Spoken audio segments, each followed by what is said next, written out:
Welcome to my YouTube channel. मैं रीता आज लाई हूँ UP triple SC PET exam के लिए हिस्ट्री जीके के क्वेश्चन का प्रैक्टिस सेट। तो चलिए देखते हैं आज का हमारा हिस्ट्री से रिलेटेड क्वेश्चन क्या है आज का जीके। तो चलिए देखते हैं फर्स्ट क्वेश्चन क्या है। हिंदू विधवा पुनर्विवाह अधिनियम। हिंदू विधवा पुनर्विवाह अधिनियम 1856, जिसे अधिनियम 15/1856 को लागू हुआ, जिसे किसके द्वारा पारित किया गया था। तो हमारा आंसर हो जाएगा सी ऑप्शन, लॉर्ड कैनिंग द्वारा ये पारित किया गया था। किसके द्वारा? लॉर्ड कैनिंग के द्वारा। देखिए ये हमारा राज्य मंडी परिषद 2019 का पूछा हुआ क्वेश्चन है। चलिए देखते हैं नेक्स्ट क्वेश्चन। 1891 में बीएम मालाबाड़ी के प्रयासों को तब फल मिला जब सहमति की उम्र अधिनियम को पारित किया गया, जिसके अनुसार वर्ष से कम की बालिका को विवाह पर प्रतिबंध था। तो कितने वर्ष की बालिका को विवाह पर प्रतिबंध था? तो आंसर हो जाएगा हमारा बी ऑप्शन, 12 वर्ष की बालिका के विवाह पर प्रतिबंध था। ये राज्य मंडी परिषद का भी क्वेश्चन ये भी है। देखिए नेक्स्ट क्वेश्चन। 1795 और 1804 के बंगाल विनियमन अधिनियमों ने क्या घोषित किया था? तो उन्होंने क्या घोषित किया था?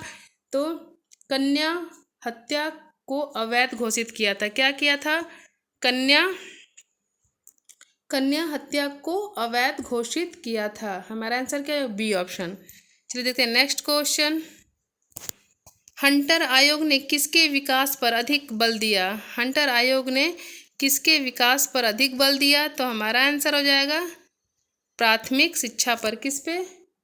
प्राथमिक शिक्षा पर अधिक बल दिया। देखिए राजस्व निरीक्षक का क्वेश्चन है 2016 का। भारत में यातायात व्यवस्था की शुरुआत का श्रेय किसको जाता है? तो किसको जाता है? ब्रिटिश शासकों को जाता है। किसको? ब्रिटिश शासक। B option. ये हमारा परिचालक 2015 का पूछा हुआ क्वेश्चन है। चलिए देखते हैं नेक्स्ट क्वेश्चन।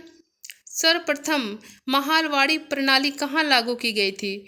तो सर्वप्रथम महालवाड़ी प्रणाली कहाँ लागू की गई थी? तो हमारे कहाँ? उत्तर प्रदेश में। बी ऑप्शन, उत्तर प्रदेश में लागू की गई थी महालवाड़ी प्रणाली। ये यूडीए एलडीए 2015 का पूछा हुआ क्वेश्चन है। तो देखते हैं नेक्स्ट क्वेश्चन। भारत के governor general Lord William Bentinck ने सती प्रथा को समाप्त करने हेतु किस वर्ष में कानून को पारित किया था? तो हमारा आंसर हो जाएगा 1829 में उन्होंने सती प्रथा को समाप्त कर दिया था। यह कनिष्ठ सहायक परीक्षा 2020 का पूछा हुआ क्वेश्चन है। स्वामी दयानंद सरस्वती ने किस शहर में पहली बार 1875 में आर्य समाज की स्थापना की थी? तो कहाँ की थी आर्य समाज की स्थापना? तो हमारा ए ऑप्शन हो जाएगा बॉम्बे, जो अब क्या कहलाती है? मुंबई। तो देखते हैं नेक्स्ट क्वेश्चन। अलीगढ़ मुस्लिम विश्वविद्यालय की स्थापना किसने की थी? तो किसने की थी? सैयद अहमद खान ने अलीगढ़ मुस्लिम विश्वविद्यालय की स्थापना की थी। ये विधान भवन रक्षक 2018 का पूछा हुआ क्वेश्चन है। चलिए देखते हैं 1828 में ब्रह्मा समाज की स्थापना किसके द्वारा की गई थी? तो किसके द्वारा की गई थी? राजा राम मोहन राय द्वारा की थी। किसके द्वारा? राजा राम मोहन राय के द्वारा की गई थी। ये हमारा लोअर एग्जाम 2019 का क्वेश्चन है। ब्रह्मा समाज की स्थापना किसने की थी? फिर वही रिपीटेड क्वेश्चन। तो हमारा आंसर क्या हो जाएगा? ए, राजा राम मोहन राय ने। किसने की थी? राजा राम मोहन राय ने ब्रह्म समाज की स्थापना की थी। तो देखते हैं नेक्स्ट क्वेश्चन। भारत में राजनीतिक सुधारों के लिए आंदोलन शुरू करने वाले भारतीय नेता कौन थे? तो राजनीतिक सुधारों के लिए सबसे पहले जो आंदोलन किए थे वो भारतीय नेता हमारे कौन थे? तो राजा राम मोहन राय थे। राजा मोहन राय ने भी बहुत से काम किए थे, जैसे सती प्रथा का अंत में भी इन्होंने सहयोग दिया था, अंत करने का भी। चलिए देखिए नेक्स्ट क्वेश्चन।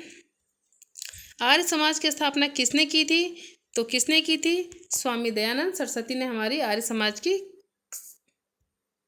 स्थापना की थी। रामकृष्ण मिशन का मुख्यालय कहाँ पे स्थित है? तो रामकृष्ण मिशन का मुख्यालय कहाँ है? बेलूर मठ में। कहाँ? बेलूर मठ में। तो देखते हैं नेक्स्ट क्वेश्चन। स्वामी विवेकानंद द्वारा 1897 में क्या शुरू किया गया था? तो रामकृष्ण मिशन की स्थापना हुई थी किसके द्वारा? स्वामी विवेकानंद, और 1897 में। C option.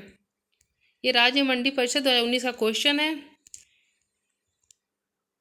विश्व धर्म संसद में स्वामी विवेकानंद ने हिंदू धर्म के बारे में विस्तार से बताया। कौन से सम्मेलन में बताया था उन्होंने, कहा? तो आंसर हो जाएगा बी ऑप्शन, शिकागो में। कहा? बी ऑप्शन, शिकागो में बताया था। चलिए देखते हैं नेक्स्ट क्वेश्चन।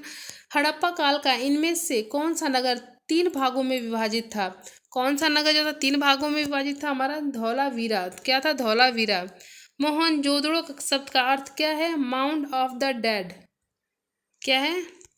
मोहनजोदड़ो का शाब्दिक अर्थ क्या है? Mount of the dead. चलिए नेक्स्ट, सिंधु सभ्यता के बारे में इनमें से कौन सा कथन सत्य है? तो कौन सा सत्य है? सिंधु लोग कपास का उत्पादन करने वाले पहले थे। ये सही है। ठीक है, उन्होंने सबसे पहले किसका उत्पादन किया? कपास का। ग्राम विकास अधिकारी 2018 का क्वेश्चन है। हड़प्पा सभ्यता के एक हिस्से लोथल की खुदाई की खोज किसने की थी? तो SR राव ने की थी। किसने की थी? SR राव ने की थी। यह भी ग्राम विकास अधिकारी 2018 का क्वेश्चन है। सिंधु सभ्यता में घोड़े की अस्थियों को अवशेष कहाँ से मिले हैं? तो सिंधु घाटी में सभ्यता के घोड़े की अस्थियों के अवशेष कहाँ से मिले हमारे? तो हमारा डी ऑप्शन, सुरकोटदा से। कहाँ से? सुरकोटदा से मिले हैं। तो देखते हैं नेक्स्ट क्वेश्चन। निम्नलिखित में कौन सा सिंधु घाटी सभ्यता से संबंधित स्थल नहीं है? तो कौन सा नहीं है? तो पाटलिपुत्र, जो अभी पटना है, ये हमारा हिंदू सभ्यता से संबंधित नहीं था। ये देखिए, जूनियर इंजीनियर तकनीकी 2015 क्वेश्चन है। उपनयन समारोह से क्या तात्पर्य है? उपनयन समारोह से क्या तात्पर्य है? तो आंसर हो जाएगा सी ऑप्शन, बच्चे को पवित्र जनेऊ धारण कराया जाता था। बच्चे को पवित्र जनेऊ धारण कराया जाता था। तो नेक्स्ट क्वेश्चन, सत्यमेव जयते महाकाव्य कहाँ से उद्धृत है? तो हमारा आंसर हो जाएगा मुंडक उपनिषद से। कहाँ से? मुंडक उपनिषद से ये लिया गया है। वेदों के गद्य प्रकरण को क्या कहलाते हैं?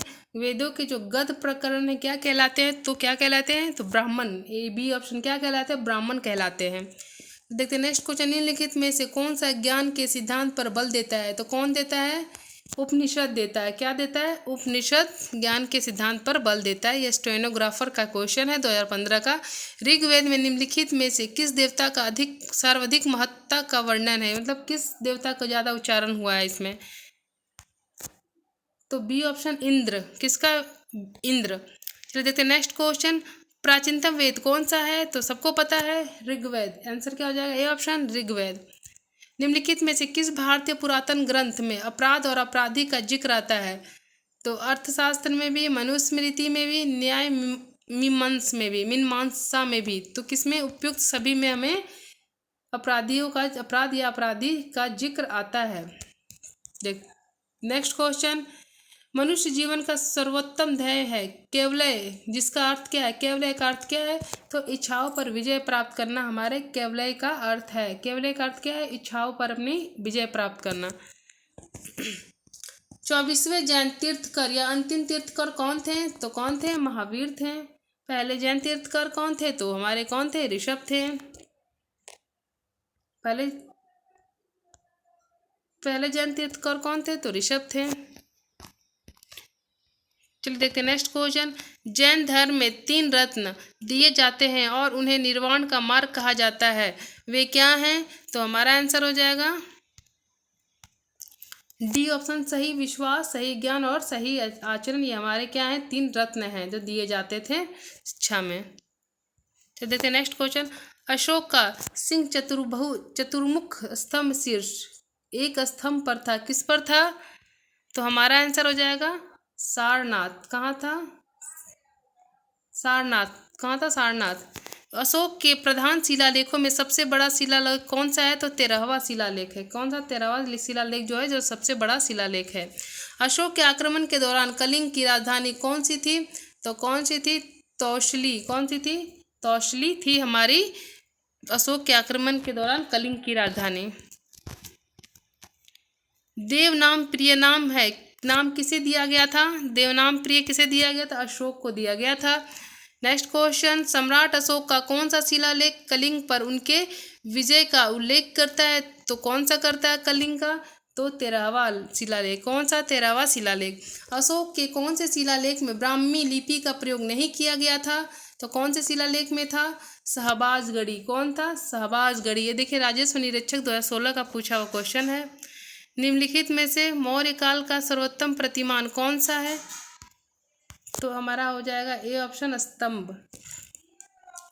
चलिए, तो चलिए आज के लिए बस इतना ही। अगर आपको हमारी वीडियो अच्छी लगे तो हमारे चैनल को सब्सक्राइब कीजिए, अपने दोस्तों के साथ शेयर कीजिए। Okay bye, thank you.